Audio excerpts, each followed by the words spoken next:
Hola, ¿qué tal? Soy Alejandro, bienvenidos a Ambar Meta, y sean las tablas de Moisés o las no sé cuántas páginas del Corpus Juris de Justiniano, las leyes van a ser algo fundamental para nuestras sociedades.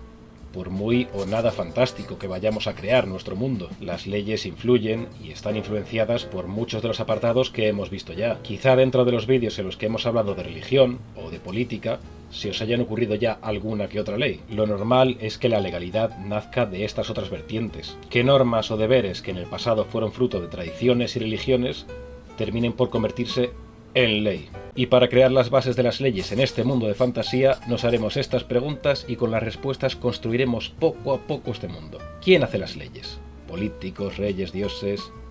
¿Cómo se hacen las leyes? ¿Cómo se aplican? ¿Hay algún sistema judicial o de cortes? ¿Qué le ocurre a los criminales? ¿Hay grupos con inmunidad diplomática? ¿Cómo se unen ley y magia? ¿Hay grupos criminales famosos? ¿Hay leyes únicas en esta región? Y empezamos. Primer punto. ¿Quién hace las leyes? Bastante directo el comienzo. Por ahora solo pedimos saber quién es la persona o personas encargados de crear las leyes. Normas que consten en algún tipo de libro, de tablilla, de códice. Leyes vistas desde un punto de vista moderno. Y no solo costumbres que pasan de generación en generación. Estamos hablando de que, por ejemplo, un tribunal diga: a partir de las 10 de la noche, prohibido montar a caballo. Y patapum. ¡Golpe de remo! Dictado y aplicado. Que sea tangible, de un modo u otro. En el mundo que nosotros estamos construyendo, las leyes vienen sobre todo del lado religioso, aunque también algunas del comercio. Serán los sacerdotes y los curanderos de ambas islas los que en un momento decidieron más o menos las normas culturales y las leyes que vendrían con ellas. Segundo punto. ¿Cómo se hacen las leyes? Dependiendo del tipo de gobierno que tengáis, podrá haber un proceso o no.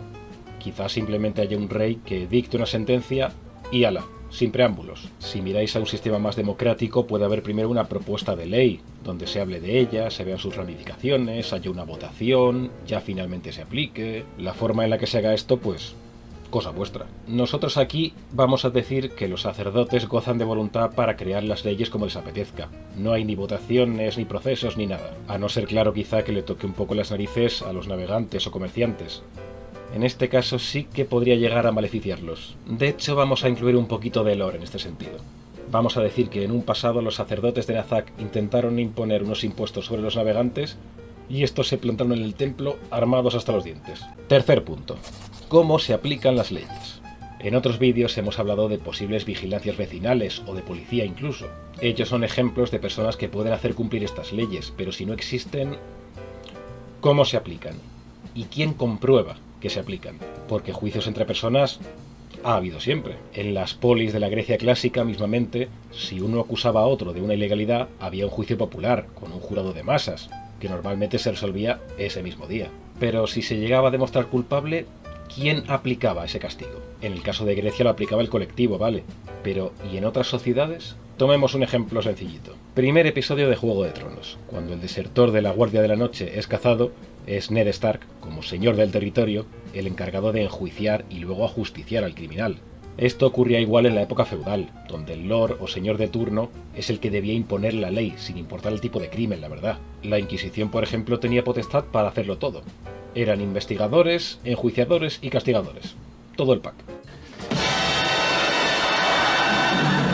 Nobody expects the Spanish Inquisition. En nuestras islas, este método dependerá de la isla de cada uno. En Suomi vamos a decir que pasa un poco como en esas polis griegas, que es la comunidad, la tribu, quien aplica estos castigos. En Nazak esto dependerá del gremio al que pertenezcas. Si eres un navegante, pues serás juzgado por los navegantes. Y quizá cada gremio tenga algunas leyes un poco más particulares o distintas de los otros. Cuarto punto. ¿Hay sistema judicial o de cortes? ¿Se celebran juicios en este mundo?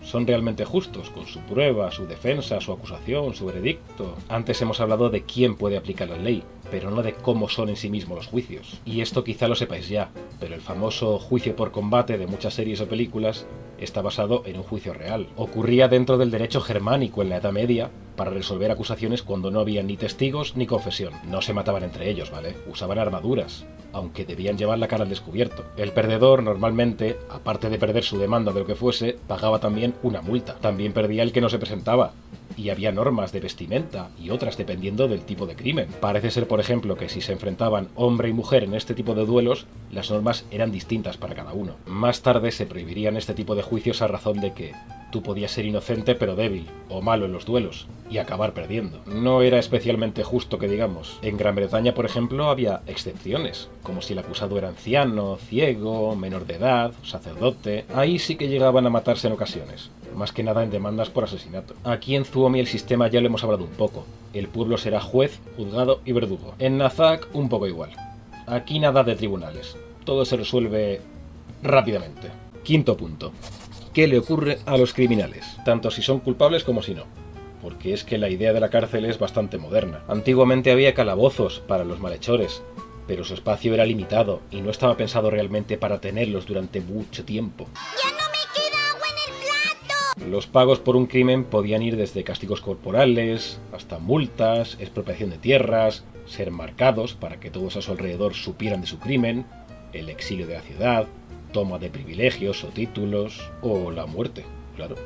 Y aquí me apetece mencionar un castigo muy interesante que ocurría tanto en Egipto como en Roma.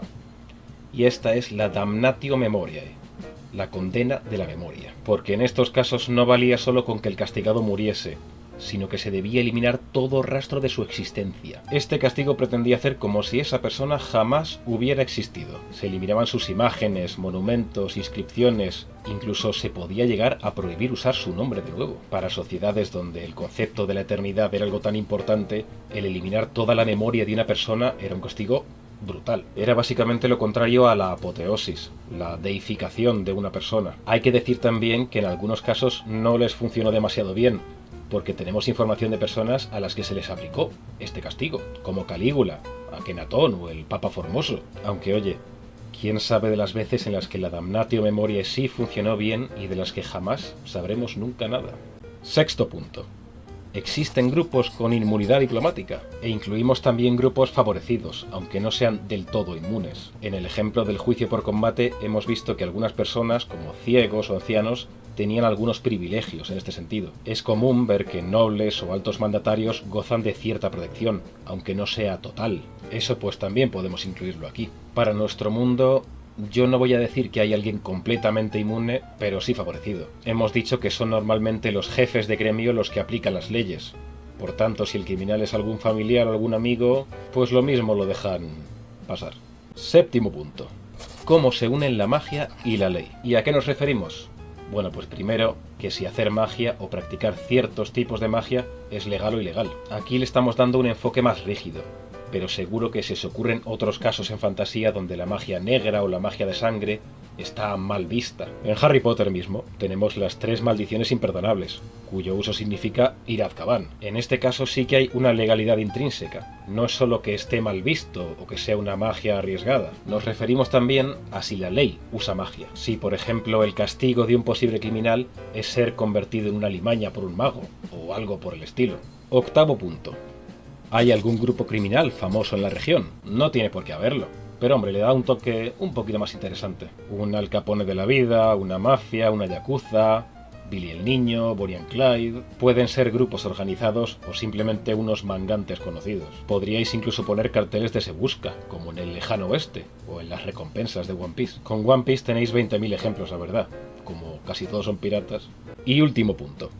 ¿Hay leyes únicas y particulares en esta región? Nos vamos quizá al apartado más divertido de crear. Evidentemente que vuestros mundos particulares tendrán sus propias normas, pero yo me refiero más a las exóticas, a las que no tienen mucho sentido, a las leyes más particulares. Y aquí un ejemplo real, y es que hasta 2015 técnicamente era legal matar españoles en Islandia.